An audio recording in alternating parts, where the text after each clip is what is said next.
وحید صاحب ایک فرد ہے, اس کو ایک لائسنس دکان ملی, اس نے وہ لائسنس لے لیا ایک irregular دکان کا, ٹھیک ہے وہ irregular تھی دکان, لیکن پھر حکومت نے فیصلہ کیا دیں آپ رینٹ اور آپ بیٹھے رہیں یہاں پر. اس کی دکان جو ہے وہ صفحہ ہستی سے مٹا دی جاتی ہے کیونکہ وہ اوریجنلی صحیح نہیں تھی. یہ ایمپریس مارکیٹ میں ہوا. پھر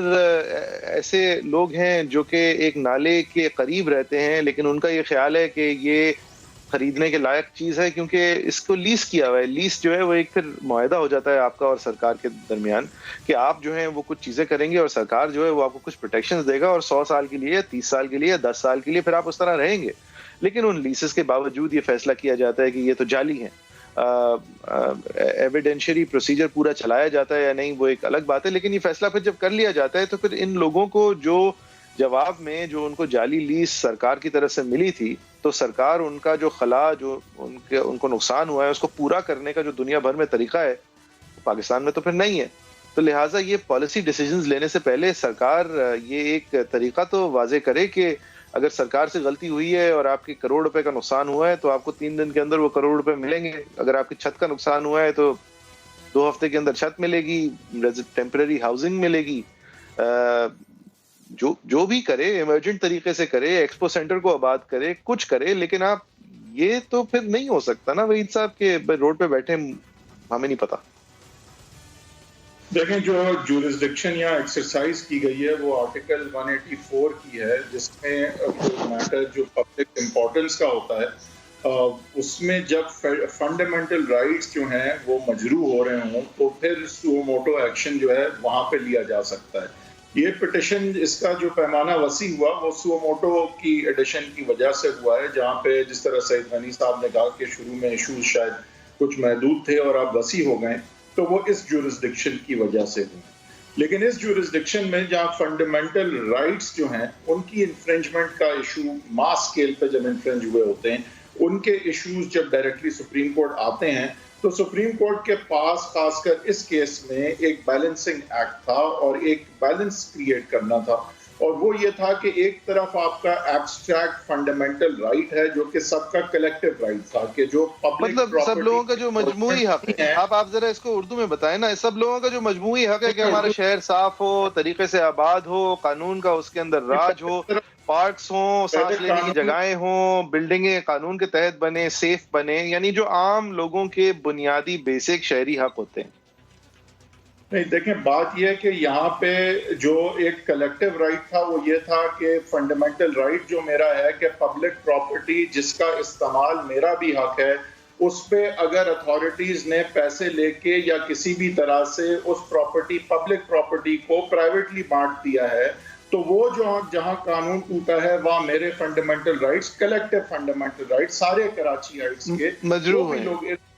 بلکہ اوور آل رہتے ہیں. اگر فار ایگزامپل سی ویو تک میں رائٹ ہے کسی کا جو ملیر میں رہتا ہے کیونکہ وہ جا کے وہاں بھی تفریح کرتا ہے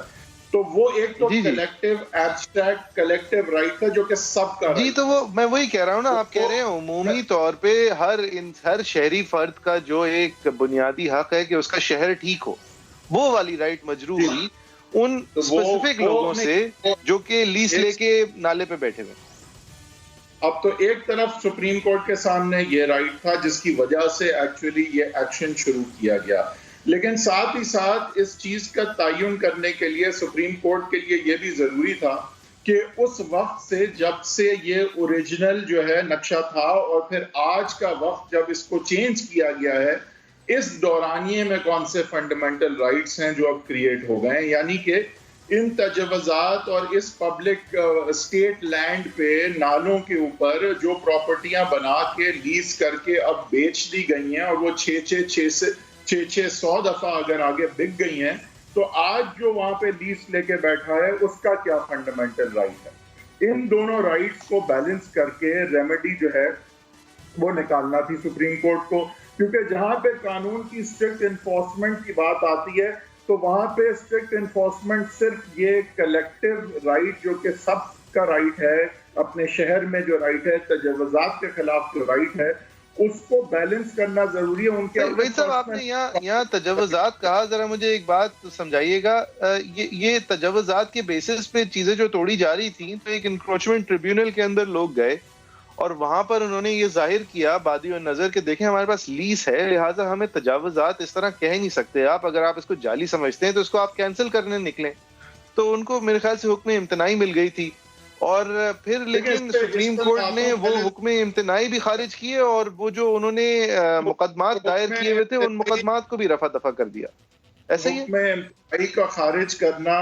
اور انڈیویجول کے رائٹس جو تھے ڈیو پروسیس کے, وہ پوری طرح ان کو نہ ملنا, اس پہ میں آؤں گا. لیکن ابھی بنیادی بات یہ کہ سپریم کورٹ کے پاس ایشو کیا تھا اور ان کی جورسڈکشن کیا تھی, اور ان کی جورسڈکشن میں صرف یہی لازم نہیں تھا کہ تجاوزات اور کلیکٹیو فنڈامنٹل رائٹس کو دیکھا جائے, بلکہ وہ انڈیویجول رائٹس کو بھی دیکھا جائے جو کہ کریٹ ہوئے ہیں اوور دا پاسٹ ڈیکیڈز, اور آج جو لیز لے کے لوگ بیٹھے ہیں ان کا بھی فنڈامنٹل رائٹ ہے. اب اس بیلنس کے بعد اگر سپریم کورٹ جو ہے وہ اس نتیجے پہ پہنچتا, اور اب دیکھیں سپریم کورٹ نے تو یہ راستہ نکالا ہے کہ پہلا اوریجنل ماسٹر پلان کہہ لیں یا سکیمز کے پلان کو ساتھ جوڑ کے اس کو ماسٹر پلان کہہ لیں, یا کسی کے دماغ کی اختراع کو ماسٹر پلان کہہ لیں, لیکن at the end of the day انہوں نے ایک پریمس لیا کہ یہ کراچی کا پلان یہ تھا, ایکس تھا. آج اگر ایک امینٹی پلاٹ جو تھا اس پہ آج کمرشل لیز ہے, تو لہٰذا وہ لیز غلط ہے, غیر قانونی ہے, اس کو ختم ہونا چاہیے. اور اس کو ختم کرنے میں اگر کوئی یہاں پہ لیز ہولڈر کے رائٹس جاتے ہیں تو جائیں. اب انہوں نے بڑا سمپل یہ اپروچ لیا ہے کہ پہلے جو چیز تھی وہ صحیح تھی, آج اگر اس کو غیر قانونی طور پہ بدلا گیا ہے تو اس غیر قانونی عمل کو انڈو کرنا پڑے گا. اس میں پرابلم یہ ہے کہ جب یہ غیر قانونی عمل ہوئے تھے, اور بالکل ہوئے تھے, اس میں کوئی شک نہیں ہے کہ بے تحاشا ہوئے ہیں, لیکن یہ غیر قانونی عمل وداؤٹ پلان ہوئے تھے. اور یہی پرابلم ہوتی ہے کہ غیر قانونی عمل تو یہ ہوتا ہے جعفری صاحب کہ یہ بلڈنگ بن رہی ہے, یہ اپروو کرانے بلڈر, میرے پاس پلان آ گیا, میں نے غیر قانونی طور پہ اس کو اپروو کر دیا, پیسے لے لیے. لیکن میں یہ نہیں دیکھ رہا ہوتا کہ میں اپنے جو لا قانونیت میں کسی پلان کے تحت نہیں پھیلاتا, ایڈ ہاکزم کے ذریعے یہ لا قانونیت ہوتی ہے, دیکھے بغیر ہوتی ہے, پلاننگ نہیں ہوتی اس میں. تو لہٰذا جو چیز پلاننگ کے بغیر غیر قانونی طور پہ بدلی گئی, یعنی کہ اوریجنل ماسٹر پلان کی جب دھجیاں بکھیری گئیں تو اس میں تو کوئی پلان نہیں تھا. تو لہٰذا آپ آج جب انڈو بھی اس کو کرنے جاتے ہیں تو وہ بھی ایڈ ہاک ہوگا, انلیس آپ ایک پالیسی کے ذریعے سے اس کو انڈو کریں, اور آج کے معاملات کو سمجھتے ہوئے, آج کے بھی رائٹس کا تعین کرتے ہوئے آپ پھر ایک پالیسی بنائیں کہ اب ہم نے کیا کرنا ہے. ہم ایک بہت بری سچویشن میں آ چکے ہیں بے شک, لیکن پیس میل انڈو کرنا ان ساری انلیگیلٹیز کو کہ جو ہوئی ہیں, کیا اس سے پھر ہم جو ریسٹور کریں گے چیز وہ واقعی ایک ماسٹر پلان یا ایک آرگنائزڈ سسٹم ہوگا آج کی تاریخ میں؟ یہ بھی ایک چیز تھی جو دیکھنے والی تھی. خاص کر کے جہاں آپ نے قانون کی بات کی, تو یہ جو انڈیویجولز ہیں, ان انڈیویجولز کا قانون کہتا ہے کہ تعین کرنا ضروری ہے کہ ان میں سے کون bona fide third party purchaser without notice ہے, یعنی کہ اس نے کوئی غیر قانونی زمین سستے داموں نہیں لے لی. ایک سیکنڈ نہیں صاحب دیکھیں, یہ ہم آپس میں بات نہیں کر رہے, آپ ذرا آسان اردو میں کہیں, bona fide purchase of value without notice. ایک شخص جس نے نیک نیتی سے جتنی وہ کھوج کر سکتا تھا وہ کھوج کرنے کے بعد ایک جگہ خریدی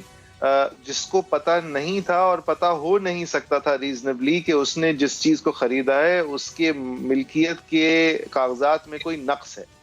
یہ اس شخص کو بھی اگر